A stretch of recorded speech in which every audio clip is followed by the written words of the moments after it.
Our guest is Dr. Terri Orbuch. You are a renowned author of Finding Love Again. Yes, it's based on real people and following these people for such a long period of time that when people read it, they can really see themselves in the book. What I really found with your book, it is very distinct from that average dating after 50 or dating book. Well, I think there are several unique aspects to this book, or differences from all the other dating books out there for 50-plus individuals. The first is that it's really based on science. It's based on a long-term project that I've been involved with for over 25 years, and we've been following the same individuals now for that period of time. And we've been following 373 couples, now 746 individuals. So every step, every finding, every strategy is really based on a long-term study. What was interesting to me is that through all of this work, you're seeing a process to finding love again, aren't you?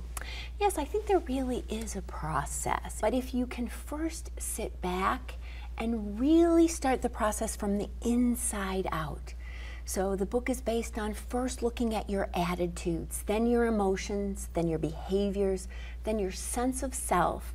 And when you've done all of that, then you can get out there and date again. In the last chapter of the book, talk about how do you know if a relationship is right?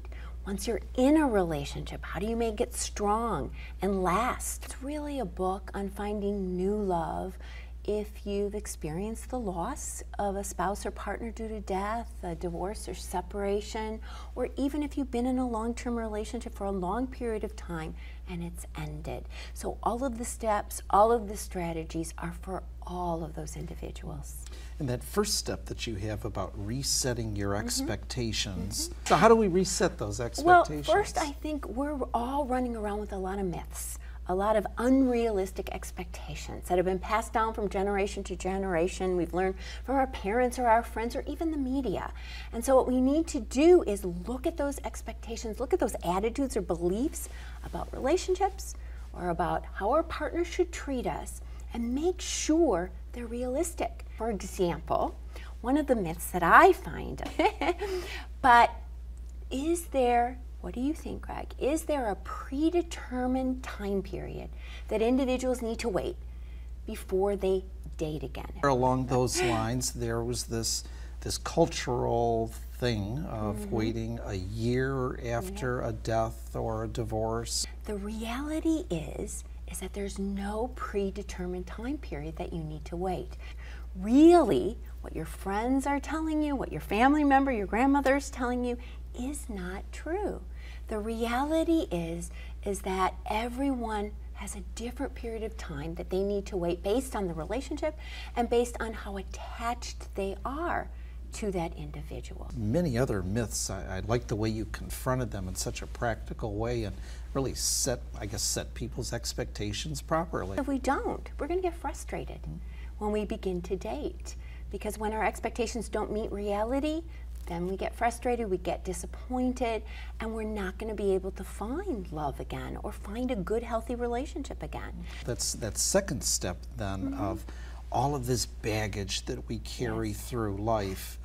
Your second step was clean the slate. Absolutely. How do we do that? I mean, well, first I like to think about it, Greg, like we're going on an airplane. I think we all have baggage, emotional baggage, based on our past relationships, but some of our bags are heavy. So that's what you want to think about. If your baggage is too much, if you're too emotionally attached to the past, to a past relationship, whether it be positive and you're pining away, or whether it be negative and you're angry, you need to let go of some of the emotion. For example, one of the things I talk about is assigning blame to the end of a relationship, if it's a divorce or separation, but you want to point the finger at the relationship, at the two of you, not at your partner and not at you, because when you point blame at your partner, you get angry. Sure. And then you're emotionally attached and you have that baggage. If you point blame at you, then you become depressed and sad, and that's a different kind of emotional baggage.